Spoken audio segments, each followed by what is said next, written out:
Guys, how you doing? How you doing, Appreciate you Coach? being here. Nice to meet you. Okay, y'all ready in the back? Yeah. Good deal. Okay, appreciate you guys being here. First of all, I want to say how excited I am to be here. Obviously, December 28th, I think, was the first day I got to town, and it's been wide open ever since with this new recruiting period that we're dealing with the transfers and so forth. But I know my family and I are excited to get here. Obviously, reuniting with Coach Malzahn is exciting. He and I have worked together. This is my third time, I think, to work for him. You know, he's a guy that I've always had a lot of respect for. Obviously, I think he changed the way college football was played at some point way back when he first got in the SEC, I think at Arkansas, and excited to reunite with him and some of the other guys that I've worked with in previous stops as well. So looking forward to it. It's exciting. I tell you what, it's a lot of energy here. That's one thing guys ask me from some of my friends, like, what's it like there? And the energy here, I think you can feel that, from our fan base as well as our players. And like I said, it's been fun. It's been a whirlwind now. A lot going on here in the month I've been here, but I'm looking forward to getting to spring practice, and which is right around the corner as well. First, I want to talk about the four guys that we have on offense. Start with Kenmore Gamble, tight end, transfer from Florida. Obviously, a guy that I had to get to know quickly. I didn't have a relationship with him before, but Brian Blackman, our tight ends coach, did a great job with him. Obviously, Coach Malzahn as well. But what I see with him is a big athletic guy. He's a proven guy. I think he caught 40-something balls maybe at Florida last year. I think he can play all three spots at tight end. In other words, flexed out, attached, as well as playing the hip. I think he's a guy that will play at the next level, and I think he brings a different dimension to our offense, and that's kind of what we were looking for. Obviously, with Alex still coming back, a guy that's really I think improved from what I've seen on film and understand, and we got some young guys there as well. But I think Kenmore, anytime you get a chance to, I think he's an impact player for us, and I think it's a great opportunity for him to continue his development, and I know that's a big get for us. Kobe Hudson, obviously receiver from Auburn, transfer. I was recruiting him back when he was a ninth grader as well. Had a really good relationship with he and his family as well as Coach Malzahn. And, when I was there, we got to know him at a very young age. He made the decision to transfer, and for us, it was a no-brainer. Great family. I think he caught 40-something balls for those guys last year as well. He's a dynamic guy. He can really he's got great balance and body control, great ball skills. Those are the things that stood out to me. Obviously, he's a good athlete, he can run and all those things, but really competitive, wants to be really good. He's going to fit in great here, and he's already off to a great start. John Rice Plumley, another guy that I recruited at a previous stop, and boy, he is a true dual threat guy, without a question. Obviously, he plays baseball and football. He's a great athlete, but he's a great person. He's already really come in and connected with his team. Some guys have personalities. I've learned over the 25 years I've been doing this that it takes them some time, right, to interact with their teammates, to kind of build those relationships.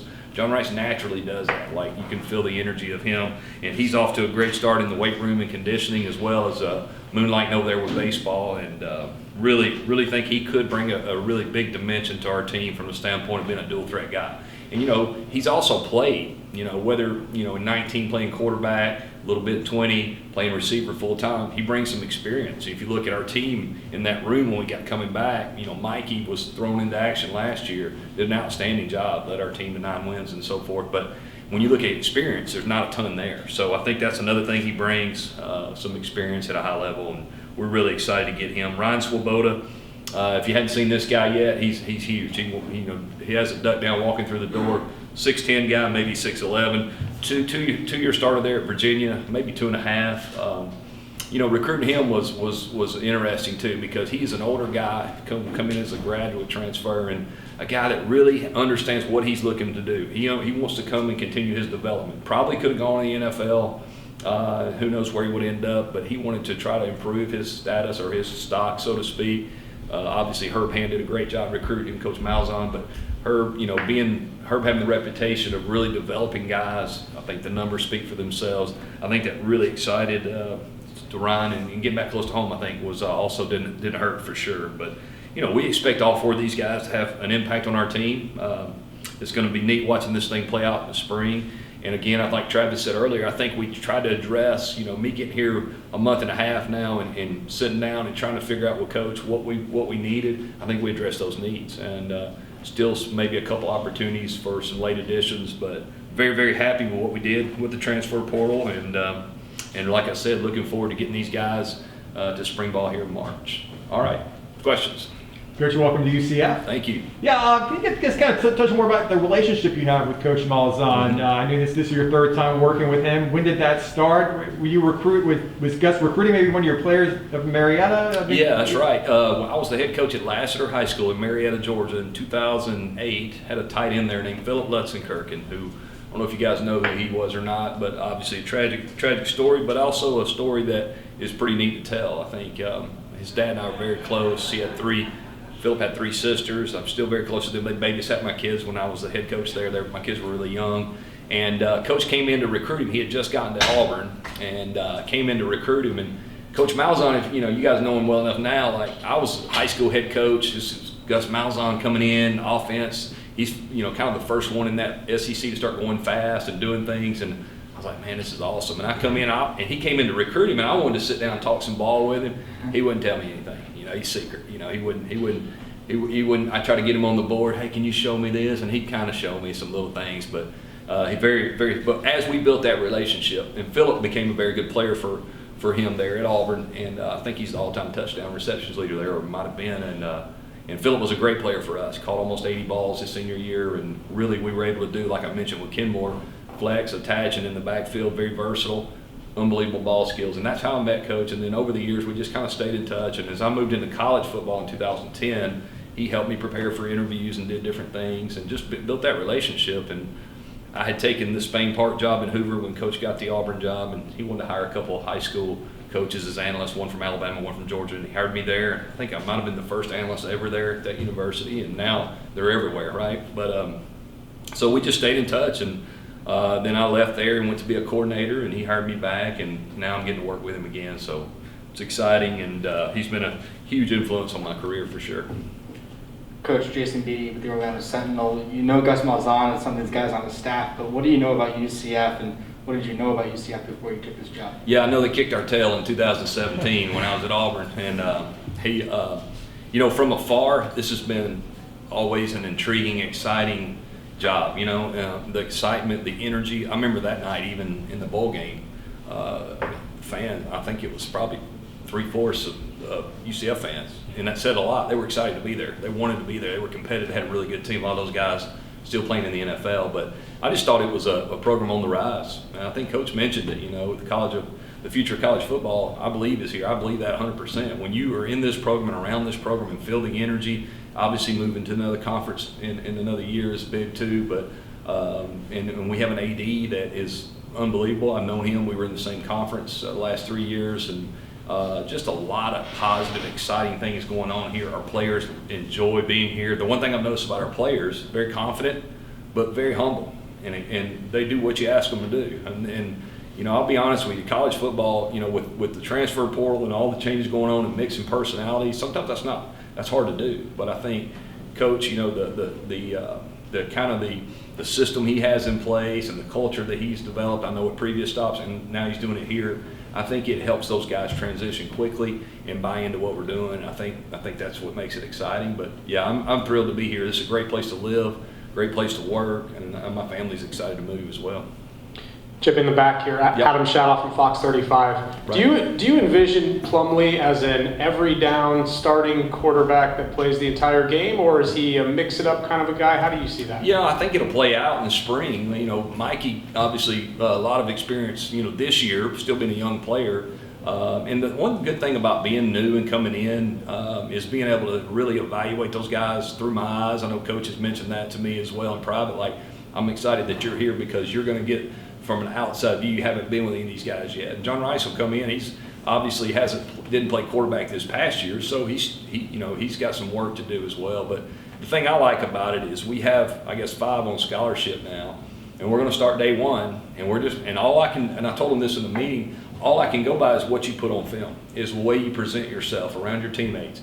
I think so much about playing quarterback is how you affect the other 10 guys on the field or your team or whatever. It's not all about who has the best arm and who runs the fastest, but I think they all have some good qualities, obviously, or they wouldn't be here. But at the same time, this is going to be a lot of fun watching these guys develop. And we sure hope a guy steps up to the front and separates himself quickly. But I think I'm more excited about just getting on the field with them all.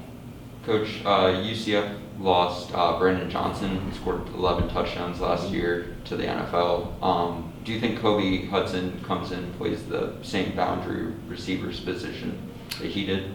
Probably there's probably a really good chance of that. But I also think that without getting on the field with those guys, probably a little bit tough for me to say right now. I think Kobe will have every opportunity to do that. Kobe's a guy too that I think is a good enough player that you'll want to move him around some.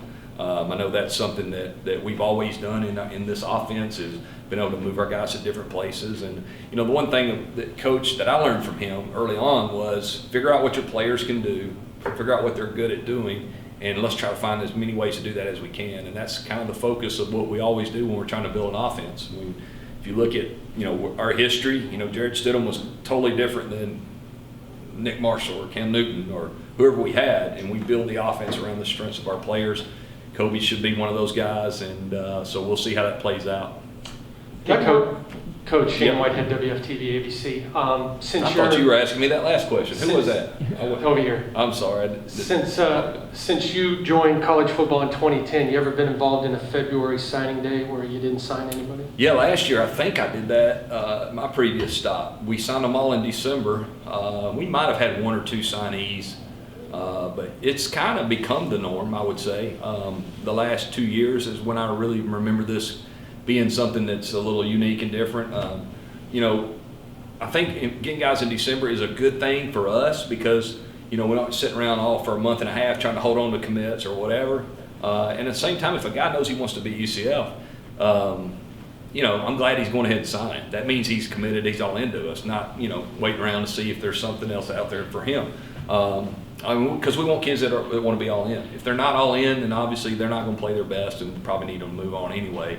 I'm of the old belief that maybe when you decide you want to be here, just hand them the scholarship and let them sign it, whenever that is. But not sure that'll ever happen. But so to answer your question, it is a little, but I do think it's the norm. It's becoming the norm within the last 2 years. And I mentioned that earlier this morning. We used to get here at like 6 a.m. and have breakfast cooked, and everybody made a big deal out of it and all that. And it's still important, I think, because there are a few guys. No one is not important, so you have to understand that. But at the end of the day, it's a different day for sure.